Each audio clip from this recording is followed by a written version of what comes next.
بسم الله الرحمن الرحيم سبح اسم ربك الأعلى الذي خلق فسوى والذي قدر فهدى والذي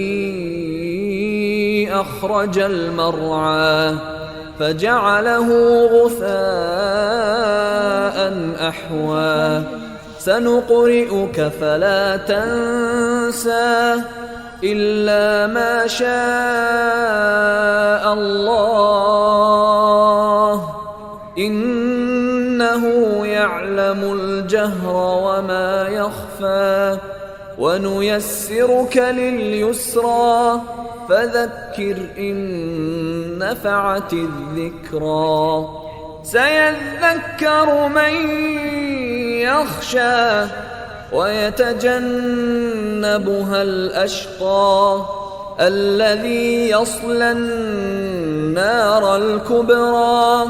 ثم لا يموت فيها ولا يحيا قد أفلح من تزكى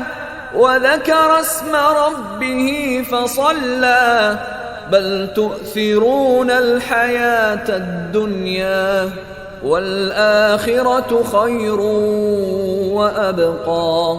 إن هذا لفي الصحف الأولى صحف إبراهيم وموسى